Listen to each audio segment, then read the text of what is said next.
Welcome all of you. आज आपण अभ्यासणार आहोत clause part first. Part first मध्ये आपण व्हॉट इज क्लॉज, क्लॉज काय आहे आणि काइंड्स ऑफ क्लॉज, क्लॉजचे प्रकार अभ्यासणार आहोत in my Marathi. Let's start. Clause is a group of words that contains a subjects and verb. A clause is only a part of sentence. म्हणजेच clause काय आहे तर क्लॉज म्हणजेच एका मोठ्या वाक्याचाच एक भाग असतो. त्यास आपण उपवाक्य, पोटवाक्य किंवा वाक्यांश असे म्हणतो की ज्यामध्ये कर्ता आणि क्रियापद असते. थोडक्यात क्लॉज हा एक पोटवाक्य किंवा उपवाक्य असते की ज्या मोठ्या वाक्यामध्येच एक छोटेसे वाक्य असते की ज्यामध्ये कर्ता आणि क्रियापद वेगळ्या असते आणि अशा भागालाच आपण काय म्हणतो क्लॉज. आता हे सर्व आपण एका उदाहरणाने अभ्यासू. I saw a snake which was very long. हे पूर्णपणे एक वाक्य आहे, एक सेंटेन्स आहे. या वाक्यामध्ये आय सॉ अ स्नेक, मी साप पाहिला, हा एक क्लॉज आहे. विच वॉज व्हेरी लॉंग, की जो अतिशय लांब होता, हा एक क्लॉज आहे. म्हणजेच एकाच वाक्यामध्ये दोन छोटे छोटे भाग किंवा दोन किंवा त्यापेक्षा जास्त असू शकतात. तर जे छोटे भाग असतो, जो छोटासा उपवाक्य किंवा वाक्यांश असतो की ज्यामध्ये कर्ता आणि क्रियापद असते, तर त्या वाक्यास आपण वाक्यांश किंवा क्लॉज असे म्हणतो. क्लॉजचे मुख्य दोन प्रकार आहेत.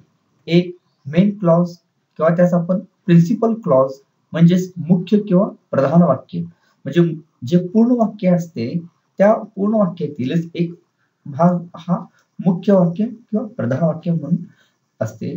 तर दुसरा प्रकार हा सबऑर्डिनेट क्लॉज, त्यास आपण गौण वाक्य असे म्हणतो. तर मेन क्लॉज म्हणजे त्या वाक्याला कोणाचीही आवश्यकता नाही, ते इंडिपेंडंट असते, ते पूर्णतः स्वतंत्र असते, त्याचा एक वेगळा असा अर्थ होतो, त्याला कशाचीही गरज नसते, म्हणून त्यास आपण मेन क्लॉज किंवा प्रिन्सिपल क्लॉज असे म्हणतो. परंतु सबऑर्डिनेट क्लॉज हे डिपेंडेंट क्लॉज असते. म्हणजेच गौण वाक्य जे आहे त्याला मुख्य वाक्याची गरज असते, त्याला वैयक्तिक असा अर्थ नसतो, त्याला वेगळा असा अर्थ नसतो, स्वतंत्र असा अर्थ नसतो. म्हणून या वाक्याचे अजून 3 प्रकार पडतात. पहिला नाउन क्लॉज, दुसरा ऍडजेक्टिव्ह क्लॉज आणि तिसरा म्हणजे ऍडवर्ब क्लॉज. नाउन क्लॉज म्हणजेच नामवाचक उपवाक्य, ऍडजेक्टिव्ह क्लॉज विशेषणवाचक उपवाक्य आणि ऍडवर्ब क्लॉज म्हणजेच क्रिया विशेषणवाचक उपवाक्य. थोडक्यामध्ये ज्या ज्या ठिकाणी आपण नामचा वापर करतो त्या ठिकाणी नाम न वापरता त्याऐवजी एक छोटस वाक्य वापरतो, त्यास आपण नाउन क्लॉज म्हणतो. ऍडजेक्टिव्ह क्लॉज म्हणजेच ज्या ठिकाणी आपण ऍडजेक्टिव्ह वापरू शकतो त्या ठिकाणी ऍडजेक्टिव्हचा एक शब्द न वापरता त्याच्याऐवजी आपण एक छोटसे वाक्य वापरतो, त्यास आपण ऍडजेक्टिव्ह क्लॉज असे म्हणतो. आणि ऍडवर्ब क्लॉज म्हणजे नाम क्रियाविशेषण वाचक उपवाक्य, म्हणजे ज्या ज्या ठिकाणी आपण क्रियाविशेषण हा शब्द वापरू शकतो त्या ठिकाणी तो एक शब्द न वापरता एक छोटस वाक्य वापरतो, त्यास आपण ऍडवर्ब क्लॉज असे म्हणतो. आता आपण हे सर्व उदाहरणाने अभ्यासू. आता आपणास क्लॉज म्हणजे समजलेलं आहे, ते आता आपण उदाहरणाने स्पष्ट समजून घेऊ. She open the door when the door bell rang. तिने दरवाजा उघडला जेव्हा दरवाजाची बेल वाजली. आता या वाक्यामध्ये शी ओपन द डोअर हे एक वाक्य आहे आणि व्हेन द डोअर बेल रँग म्हणजे हे वाक्यातील दोन छोटे उपवाक्य आहेत. या वाक्यामध्ये कसे ओळखले पाहिजे तर ओपन या क्रियापदामुळे एक वाक्य तयार झाले, व्हेन द डोअर बेल रँग हे क्रियापद आहे रँग, त्यामुळे दुसरे वाक्य.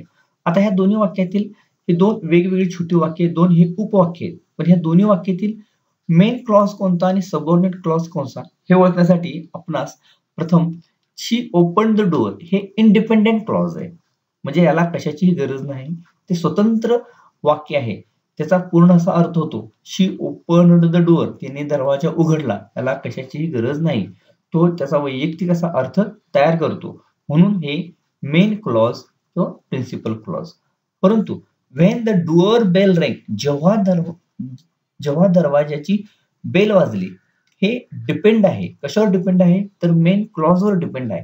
म्हणून यास आपण सबऑर्डिनेट क्लॉज असे म्हणतो. तर याप्रमाणे आपण या वाक्यातील मेन क्लॉज कोणता आणि सबऑर्डिनेट क्लॉज कोणता हे आपण ओळखलेलं आहे. आता आपण अजून एक उदाहरण अभ्यासू. I know where she leaves. I know मला माहित आहे, व्हेअर शी लिव्हज ती कुठे राहते. आता या ठिकाणी आय नो हे एक वाक्य आहे, मला माहित आहे, याला पूर्ण अर्थ येतो. व्हेअर शी लिव्हज ती कुठे राहते हे वाक्य अपूर्ण आहे, याला पूर्ण अर्थ येत नाही. आणि ह्या वाक्यास व्हेअर शी लिव्हज हे वाक्य जे आहे ते पहिले जे वाक्य आहे आय नो याच्यावर अवलंबून आहे. तर I know main clause, where she leaves हे सबऑर्डिनेट क्लॉज. चला आपण अजून एक उदाहरण घेऊ जेणेकरून हा टॉपिक आपला परफेक्ट समजेल. My friend is Vinayak who is a brave soldier. माझा मित्र विनायक आहे की जो एक बहादूर बहादूर सोल्जर आहे, सैनिक आहे. तर या वाक्यामध्ये माय फ्रेंड इज विनायक हे इंडिपेंडेंट आहे, पूर्णतः ते स्वतंत्र आहे, त्याला कशाचीही गरज नाही, त्याचा एक वैयक्तिक असा अर्थ होतो, म्हणून ते मेन क्लॉज येणार. हू इज अ ब्रेव्ह सोल्जर की जो बहादूर शूर असा सैनिक आहे, की जो शूर असा सैनिक आहे, या वाक्याला अर्थ येत नाही, परंतु ते एक वाक्यांश आहे, एक पोटवाक्य आहे, जे मुख्य वाक्यावर अवलंबून आहे, ते डिपेंडंट आहे मुख्य वाक्यावर, म्हणून त्यास आपण सबऑर्डिनेट क्लॉज असे म्हणतो. तर आज आपण या व्हिडिओद्वारे मेन क्लॉज आणि सबऑर्डिनेट क्लॉज ही संकल्पना आपण समजून घेतलेली आहे. Thank you for watching this video. Please subscribe and like this channel.